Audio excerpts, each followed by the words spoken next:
We're trying to build India's industrial heat map. How much of India's heat lies below what temperature? A simple question, but answer to which hasn't existed so far. And this is not just important for heat pumps, but it is also important for other decarbonization technologies in the industrial decarbonization space, because all decarbonization technologies in industries have a certain temperature range. For example, concentrated solar thermal, parabolic concentrated solar thermal is applicable till 200, 300 degrees Celsius. Heliostats are applicable till 500, 700 degrees Celsius. So if we don't know how much of India's heat lies in what temperature bands, we can't really do the market sizing of various industrial technologies, including green hydrogen. Hi, wherever you're listening to this, I hope you're doing well.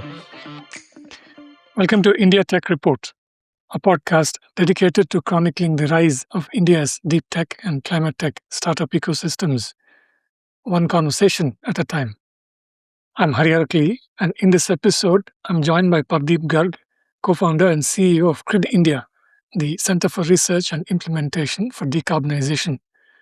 With a background spanning the Indian Institute of Science, Bengaluru, MIT in Boston, multiple climate tech startups, Pardeep is uniquely positioned at the intersection of technical research and real-world execution.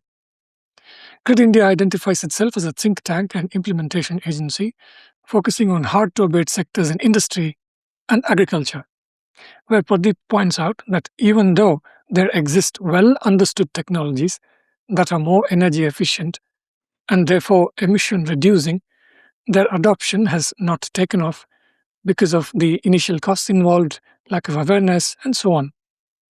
In this episode, Pardeep discusses examples such as heat pumps, which he says could be India's next big story, comparable to solar energy, and details his team's work in building the nation's first industrial heat map. More efficient motors of IE4 and IE5 rating are another example, as is drip irrigation. We also explore CRID India's aim of becoming a systems integrator for energy transition in the country, where solving for climate change requires aligning policy, finance, and stakeholder interests beyond just engineering.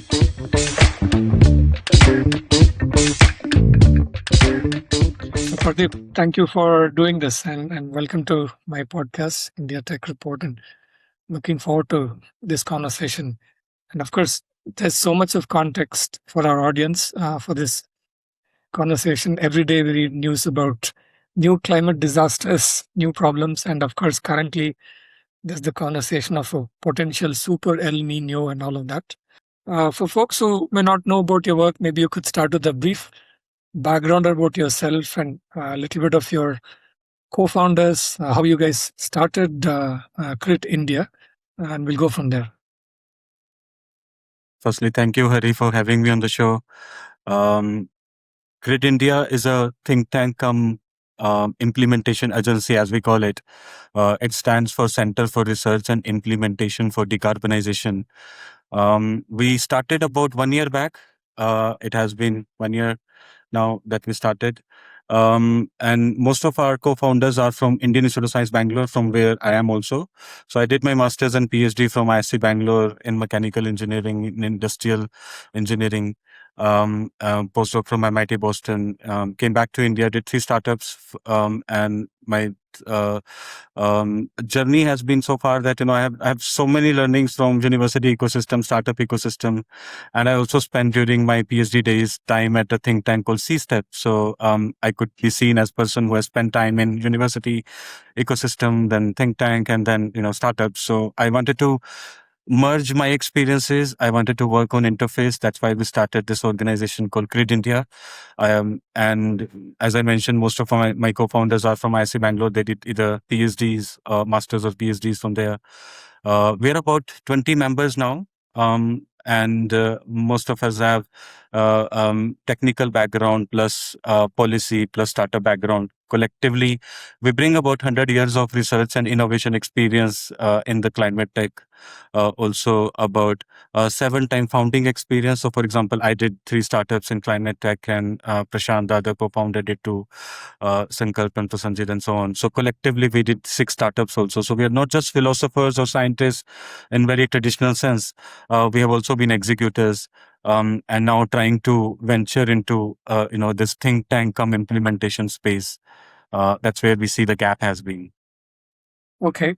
Um, Now, the idea of bridging research at one end and sort of startups which will come up with commercial products at scale at the other end, it's really interesting, and that too in the area of climate tech and implementing those solutions.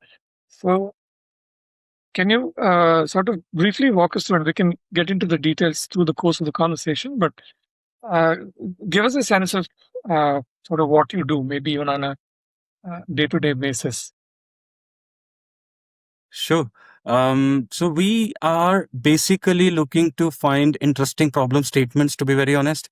We think that in this today's era, with a lot of AI also together with us, it's easier to build solutions, but it's harder to find meaningful problem statements, and that has been my experience from 3 startups also that I did earlier. That building solutions is easier.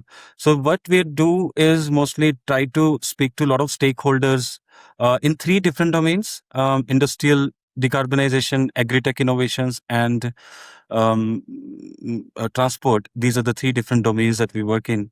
So we speak to a lot of stakeholders in these 3 domains, whether they are from policy, whether they are from startup ecosystem, whether they are from government space, whether they are from private space, industries, and trying to figure out what are the meaningful problem statements. For example, one problem statement that we found is that in industries there's a lot of heat, and heat needs to be decarbonized.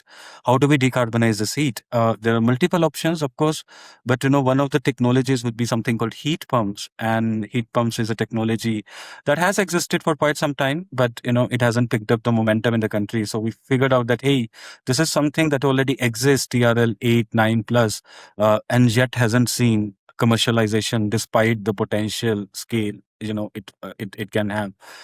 So we are figuring out what is the reason that this existing technology and many others, as for example, variable frequency drive, for example, efficient motors, haven't really worked out in the country.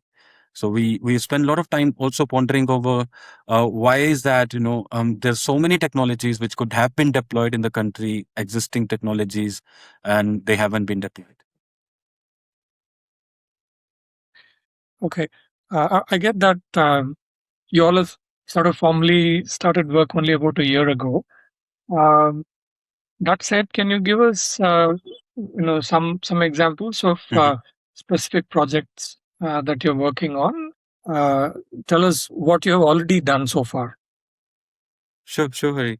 So we think that there have been a lot of barriers at the system level that whatever new tech, deep tech we innovate may not find its right place.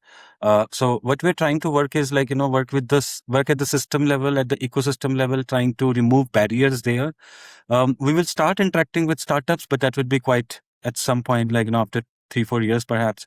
But right now we are in the process of working out meaningful problem statements. As I said, we are working in these 3 domains: industrial decarbonization. There we are promoting heat pumps in a big way. That's one technology. The other is that we are working on recently you would have heard about ethanol. 1G ethanol. Ethanol is generally primarily talked from the mobility point of view, flex wheel point of view. But we also think that ethanol or similar derivatives from 1G 1G agriculture can also find application for other industries, particularly hard to abate. For example, why do we call hard to abate industries hard to abate? Hard to abate industries are those where it is hard to electrify, where you need molecules, where you need green fuels for them to provide transition, for them to a simple example would be steel industry. It starts with iron ore. Iron ore is reacted with carbon, Fe2O3 plus C is equal to Fe plus CO2 in a very layman term. And basically we can keep providing renewable electricity, but the reaction will not happen. We need chemical fuels, and that's why they talk about green hydrogen and so on. Green hydrogen can be seen as a green fuel. But we are also seeing as 1G ethanol and similar fuels, 1G CBG, as a potential solution for industries, particularly hard to abate as steel, cement, fertilizers. Again, they use a lot of CBG, and marine and aviation. So these are hard to beat sectors where solutions do not exist today, primarily. Um, Sorry, I'm not familiar with the term. How do you spell it? Hard to bait. Abate, Abate. Hard to abate. bait. Acha, Yes, abatement. Okay, okay. So you said sectors which are hard to abate. yes. Okay, Um, okay. Um, yeah, So I mean, these are the sectors where, as I explained, where even if we provide renewable electricity, mm, the transition doesn't happen. We need to provide green fuels. Fertilizers is another example. Steel is mm, one mm, example. mm, India's roughly about 15 to 17% emissions mm, are embedded in hard to abate sectors. mm, So finding solutions for these sectors has been the hardest, as the name suggests. mm, And we're also trying to figure out beyond. So industries primarily comprise of, where we have a lot of small heat, low temperature heat sectors, for example, textile, pharmaceutical, food and beverage, paper and pulp, general mechanical engineering, chemicals to a certain extent. These are the sectors where heat is typically between 100 to 300, 400 degrees Celsius. And then there are these large sectors, and difficult sectors, wherein the heat lies at very high temperature. Those are mm. not just from heat point of view, but because of the involvement of the chemical reaction. These are called hard to abate sectors. Okay. And from a sort of layperson's perspective, the abatement is what reduction of the emissions from these activities, basically. Is that a simple way of looking at it? That is true. Okay, okay. Fair enough. Um, and also, you've described CRID India as a systems integrator for India's energy transition. Again, can you give us a layperson's understanding of what you mean by that? I mean, I think people who know about the IT industry, I think, would be familiar about the systems integrator over there, uh, if I might use that analogy. But in your world, what does it mean to be a systems integrator? Sure, Hari. When we use the word system integrator, we mean to say that we want to work not just on science and engineering, we also want to work on various other aspects. So I'll Mhm. give you an example, for industries, for example. And in industries, we see that, transition can be provided by various technologies. Various technologies can be used. One technology, for example, is heat pump. Heat pumps have existed for quite some time. So technologies do exist. It's not that technologies do not exist, but somehow they haven't been deployed at scale. So this is where we think that we have observed that, if we want to provide transition to a given sector, we just don't have to work on science and engineering. We also have to work on the policy side of things. We also have to work with the on the stakeholder alignment, because until and unless stakeholders are taken on board, transition is not really possible. We see that in case of ethanol, right now, government recently launched E85 and so on, but the stakeholders are not really aligned, and it's facing a lot of heat from the consumers. So we think that stakeholder alignment is equally important when we try to provide a transition to a given sector. So our understanding is that in order to provide transition to a given sector, we need to work on a number of in a number of layers, beyond science and engineering. Typically we think that we build a solution and then the solution can be sold, a product can be sold to various industries wherever the requirement is, but there are other elements to the whole puzzle, which need to be brought in together. So we are trying to work with policymakers, we're trying to work with the manufacturers, we're trying to work with sites, industries where those solutions can be implemented, bringing in new policies around those technologies, and so on. So that's why we call ourselves a system integrator, because we are not working on just on one thing. We are working on various elements, and we think that various elements would have to be stitched together to provide a meaningful transition, because technologies have been existing, as I'm saying again, but somehow we don't see the potential being exploited. Mm. And also, can you walk us through the rationale behind the two main areas that you have selected to work on, industry and agriculture? And again, some brief reading on your website. Now, I can tell our audience that you have noted that much of the money investment has gone towards areas like mobility and the power sector, uh, which whereas industry and agriculture actually account for a, I mean, income combination account for a bigger chunk of the emissions, if I got that right. So tell us about your focus on this, and maybe we can also get into what some of these technologies are. Since you mentioned heat pump, what is it? How can it be applied? And we'll go from there. Sure. Hari, if we look at it, power and mobility in our country have seen significant transition. Power sector, solar PV is primarily the solution that we have deployed as a country on a large scale. Similarly, electric vehicles have been a focus since last 10 years, but primarily they have picked up in last 4 or 5 years. Two-wheeler and three-wheeler segment has seen significant transition. But if we go beyond mobility and power sector, we see that there are 100 other sectors, subsectors, which need to be given a transition. For example, if we and these sectors, other than mobility, of course, power sector, generally we see the emissions from um, the supply side of point of view. We say that generally power sector emits about 40% of India's emissions. But if you look at from a consumption point of view, not from scope 1 emission point of view, but from scope 2 emission point of view, we see that buildings are about 20% of India's emissions.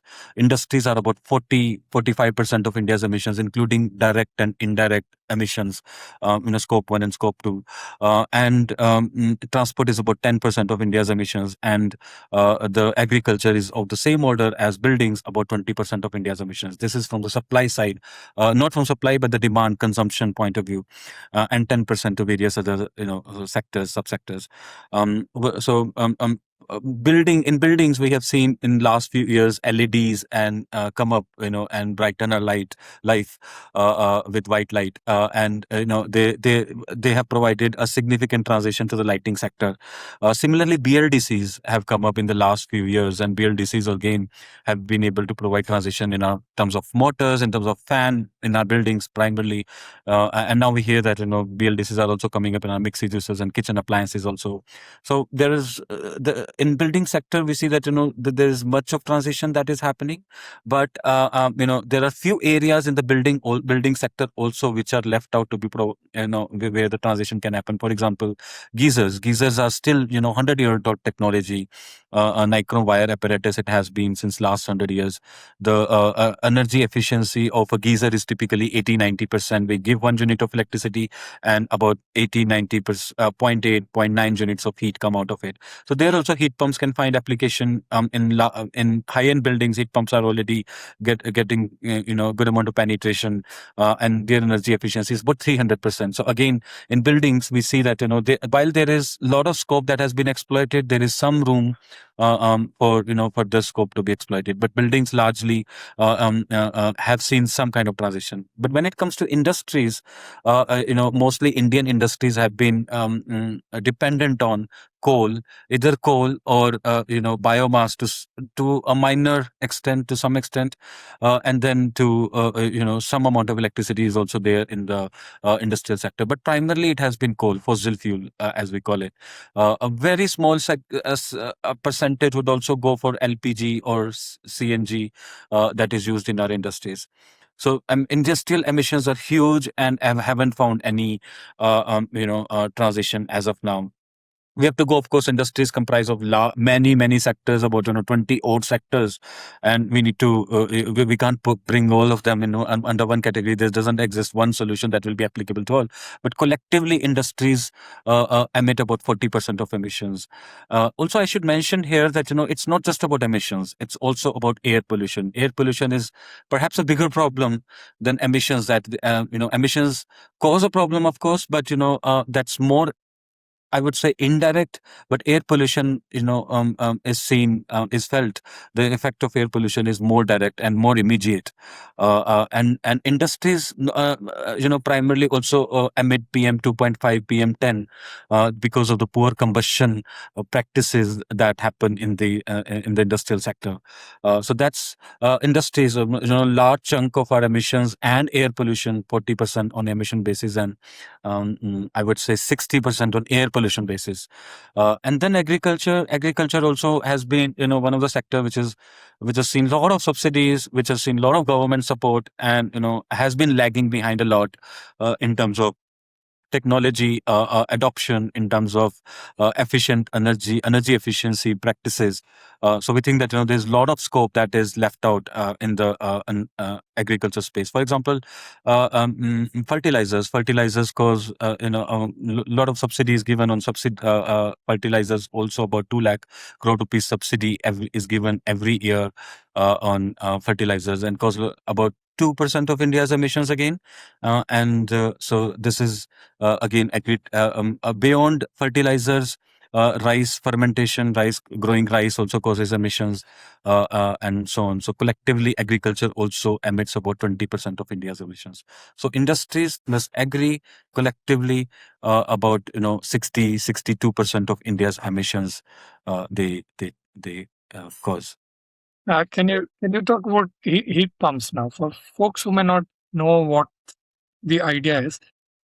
Give us a sense of what a heat pump is in the first place, and then in different scenarios, can you walk us through what they might actually look like, how do they work, and things like that? Sure. So, Hari, if you ask me today, what can be the next success like solar in the country? After solar, what can be the success like solar in the country? So, I would say not green hydrogen. I won't say carbon capture and sequestration. I would say heat pumps. And yet, there is little awareness about heat pumps in the ecosystem, and so on. What is a heat pump? I'll first talk about what is a heat pump. So, heat pump is nothing but a replacement of geyser in the context of buildings.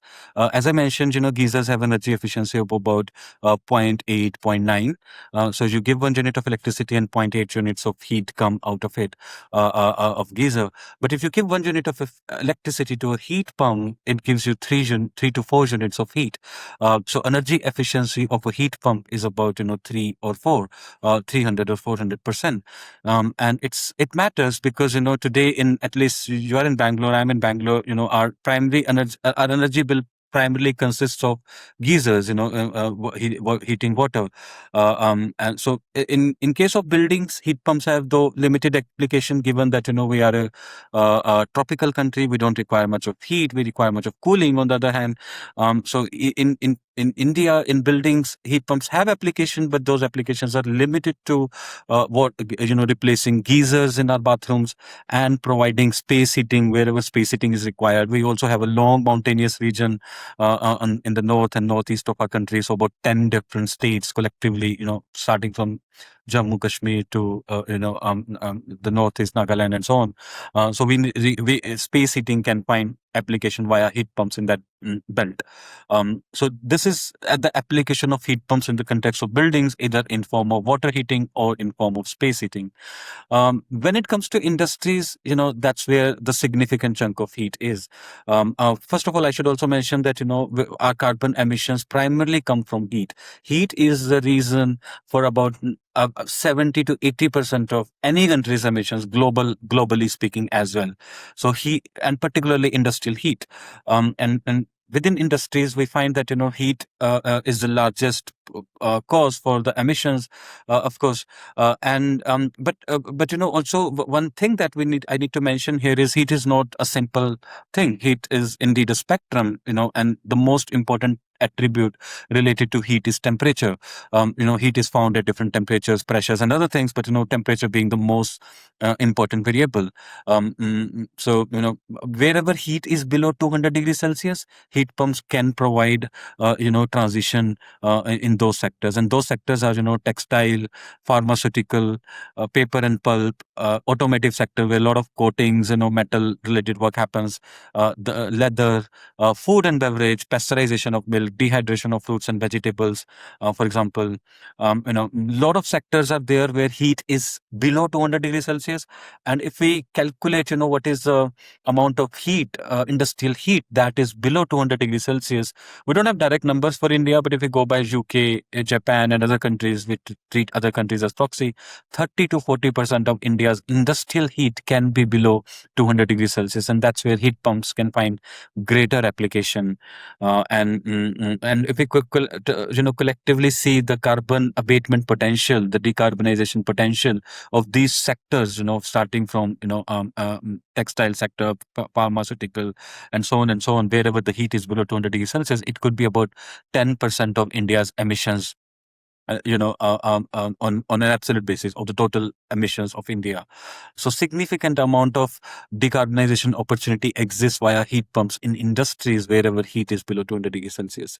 And in agri-tech, as I mentioned, pasteurization of milk, all our ovens, baking processes are typically around 200 degrees Celsius, and that's where again heat pumps can. This is a temperature profile that heat pumps can easily provide. And also in form of dehydration of fruits and vegetables. Till now, we have seen cold storages in our country. Cold storages have provided a way to do the post-harvest management. But cold storage is not applicable to all fruits and vegetables, and it doesn't extend the life of fruits and vegetables significantly. And at the same time, India incurs about 1.5 lakh crore rupees of wastage of fruits and vegetables every year, as per government number. So significant amount wastage of fruits and vegetables in the agri spaces. And cold storage, while is applicable to certain wastage potential, certain pie of this big wastage window basket, but dehydration is yet another opportunity that we need to explore in this country. So dehydration of fruits and vegetables, for example, all our nuts, dry fruits are dehydrated, starting from cashew, almonds, raisins, and even a tea that we drink, is dehydrated at about 110 degrees Celsius. And there are a lot of spices, lot of fruits and vegetables which are dehydrated, and that's where we find heat pumps application again. About 3 to 4% of carbon abatement opportunity lies in the agriculture sector if we use heat pumps properly, wherever they can be deployed. So collectively, heat pumps offer us anywhere between 12 to 15% of decarbonization opportunity, and heat pumps today are commercially viable. So their payback period exists within 3 to 5 years. It's a technology which is at TRL 8 or 9 and yet not getting deployed. So this is what we are working on. We're trying to figure it out. How can we become the market maker for for the deployment of heat pumps in the country in these three domains: buildings, industries, and agri-tech. And why are heat pumps called heat pumps? Okay, that's a very interesting question. So, heat pumps are called heat pumps because they pump electricity from a lower temperature to a higher temperature, from basically room temperature, let's say from room temperature to 200 degrees Celsius or 180 degrees Celsius, or any temperature 80, 90 degrees Celsius till 200 degrees Celsius. Though it's not really like the way the way water is pumped in a pump, not really like that. But yeah, it's for a layman, for a common person, it can be seen as pumping heat from a lower temperature to a higher temperature. I mean, would a loose analogy be something like a step up or a step down transformer? I mean, you bring things down and up in terms of voltage. I mean, sort of very simplistically, something like that in terms of taking electricity from a lower temperature to higher temperature. Okay. And you said the technology exists. And so are there companies making heat pumps in India today? Oh yes, there are. I would say 30, 40 of them. Still, the market, the market opportunity, the scale that it can have hasn't been exploited. So there are all range of manufacturers. For example, starting from Mitsubishi to Daikin. They don't really make industrial heat pumps, but they make heat pumps that can go in our bathrooms, replacing geysers, for example. But there are players like Thermax and others who also make industrial heat pumps. and many others. This is one example, but you said there are many examples of technologies in India which could help us reduce emissions. Whether tech exists, the products exist, but the adoption of these technologies have not happened. Um, in your Mm-hmm. research and generally in your experience, what have been the main reasons for adoption being slow? For example, all these technologies, which are commercially viable, they haven't even being commercially viable, they haven't seen deployment is because of one thing, which is financial engineering being missing. So, for example, heat pump, while their operational cost, because their energy efficiency is 300 to 400%, their electricity bill associated with the heat pump is 3 times, 4 times lower, and hence emissions also. However, their capex is high, their initial cost is high. So, and Indian customers being very capital sensitive, capex sensitive, the deployment hasn't happened, despite the fact that payback period exists within 3 to 5 years, depending upon the context and capacity utilization factor and so on. One is that financial engineering has been missing. This is one reason. A climate finance could be, quoted here, cited here again. The second is that customers don't really know what a heat pump is. Awareness about heat pump is very little in the industry. We speak to policymakers.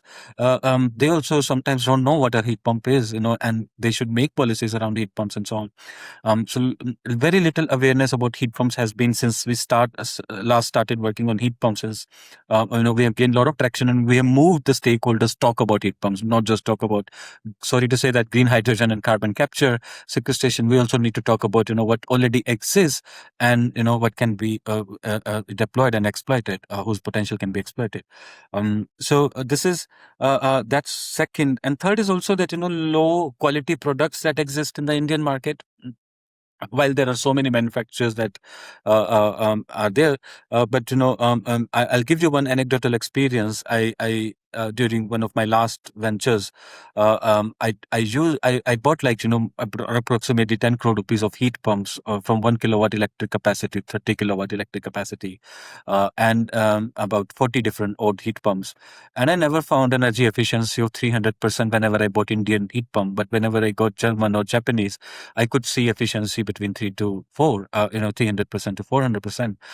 So lot of low quality heat pump products are also roaming around in the market, as always happens in many products, little standardization around this. For example, on our fridges, on our air conditioners, we see this star labeling program, star rating, 2 star, 5 star, 3 star. That kind of star rating is also missing for these kinds of products, and so it's lack of standardization, lack of policy push. So these are various reasons that these technologies haven't got traction in the market. Another thing I would talk about is, for example, we have these variable frequency drive. There also the capex is little high, but the payback period happens within 2 to 4 years. But still, because of high capex in the beginning, the deployment has been very, very slow. Another example would be efficient motors. Efficient motors from IE2 to IE3, IE4, and IE5 now. And agriculture sector could deploy a lot of efficient motors, but because of various structural challenges there, much of the electricity is also heavily subsidized in the agriculture sector.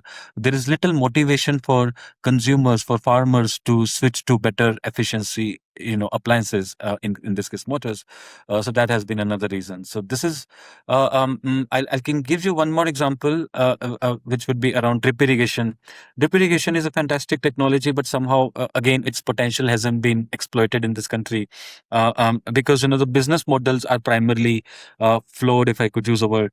The business models are primarily built around farmers, and farmers stand no benefit from drip irrigation, even if it is heavily subsidized. Whereas the business case does exist for the government of India. I'll give you some example here.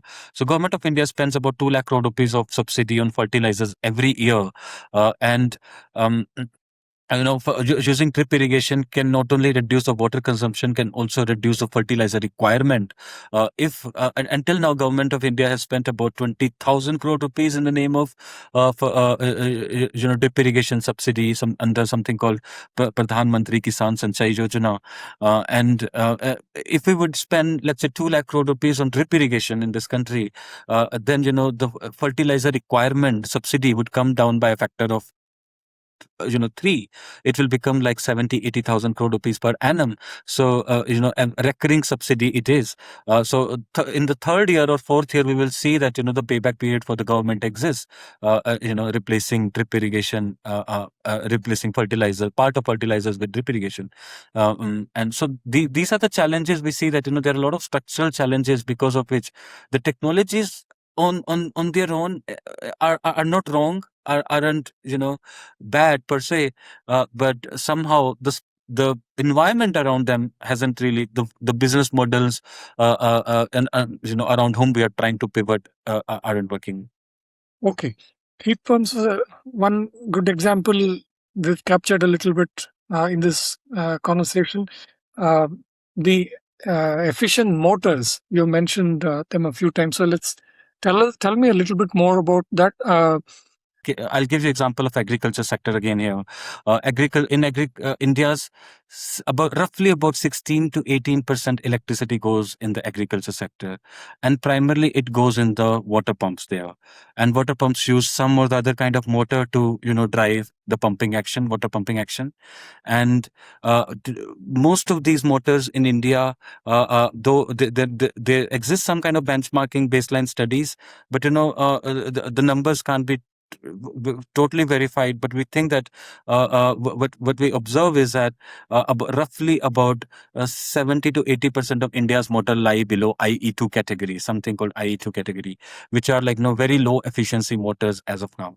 And if we move from IE2 to, let's say, IE4 class, international efficiency class 4, there we see that the potential of right now, if electricity sector consumes about 16 to 18% of India's electricity, then agriculture sector would consume about roughly about 10 to 12% of India's electricity. So there is significant opportunity that lies to reduce the amount of demand of electricity in the agriculture sector.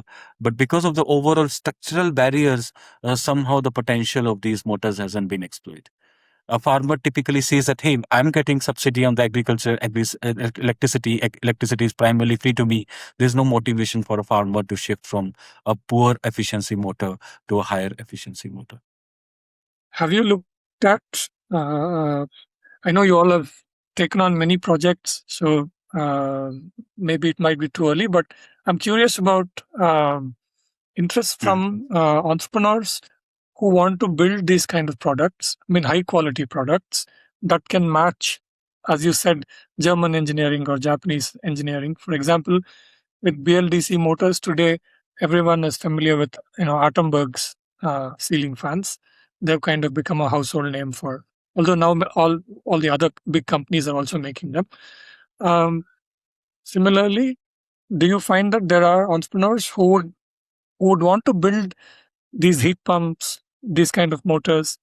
And do you think the VC investors are also stepping up to fund such founders? Is there enough awareness or not? And what's that scene like today? I would say that the traction is there. The entrepreneurs are definitely picking up these opportunities as well, but they are way fewer when compared to deep tech, I would say, or deep science or new tech. The existing tech, the real tech, I also call it real tech sometimes. The real tech entrepreneurs are not as many as generally we will tend to classify them as MSMEs, and that's where private investors have also taken less of interest, because generally investors also look for new IP, new innovation. And I personally have encountered, after doing 3 startups of my own, and many of our founders at CRID India also have been founders in other startups, that while deep tech is required in this country, while new innovation is always required. After all, we have also been scientists from IISc Bangalore working on new innovations, but we also think that there's a lot of stuff that could have been deployed, and there, unfortunately, the interest from an investment community has also been lower. Okay. Any early examples of what you have been doing at CRID India to sort of bridge this gap? Any one or two examples of projects? Yeah. Sure. So, for example, I could talk about the heat pumps again. This is one of the topics that we work a lot on. For example, there are. You also asked me a question like, what do you mean by a systems engineer or systems integrator? I'll also be able to explain it further here. So we have undertaken few studies around heat pumps. For example, one of the studies is like, how to estimate the market size of heat pumps in the country. This has been a very difficult task. Like, when I Google just, market size of heat pumps in India, there are some random numbers, some unauthenticated number, unverified number, and we can't really trust those numbers. Then the nearest proxy we saw that could be, hey, if we know how much of India's industrial heat is below 200 degrees Celsius, collectively speaking, and then we could calculate the market size of heat pumps, because heat pumps are applicable till roughly 200 degrees Celsius. But when we Google that number, the literature didn't respond again, and we didn't find any single answer. So this is one of the first projects that we took about 6 months back, where we are working very closely with Bureau of Energy Efficiency under Ministry of Power, and other think tanks like CSTEP and CSEP, and there we are trying to figure out. So we're trying to build India's industrial heat map. How much of India's heat lies below what temperature? A simple question, but answer to which hasn't existed so far.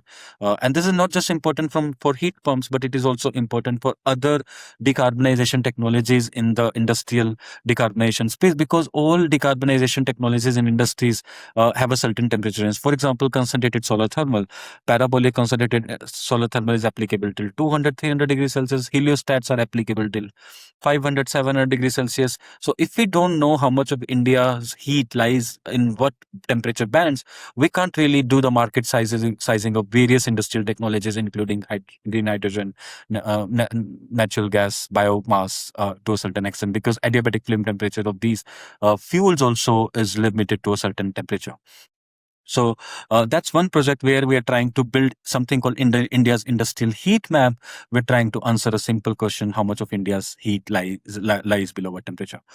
This is one. The second is that we have undertaken a pilot where we are implementing a pilot in Kargil, Ladakh, for the dehydration of fruits and vegetables, particularly here apricot and sea buckthorn, something called sea buckthorn.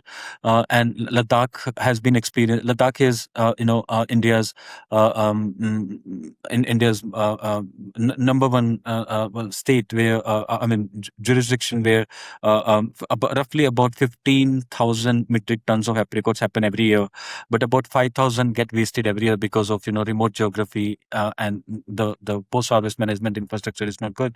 And this is where we're doing one pilot funded by Selco Foundation here. This is one on the pilot side that we're doing. There are similarly, many other opportunities that we are working on. We're trying to create a lot of awareness. We did one event, webinar with Bureau of Energy Efficiency, educating all state authorities on the subject of heat pumps, for example. And we're trying to motivate state designated authorities, state level bodies. Hey, heat pump can also do wonders like solar. Provide some demonstration pilots to heat pumps. So nudging stakeholders on center as well as state level is another thing we're doing. We're very closely working with government officials at Bureau of Energy Efficiency, EESL, something called ESL, Energy Efficiency Services Limited. And ESL is the organization which brought LED program, which is primarily responsible for bringing white light in our life. And BLDC is also, again, were heavily promoted by ESL in the beginning. It's super ESCO company of India, government of India. Then Niti Aayog, we're also in conversation with Niti Ajov on the topic of heat pumps.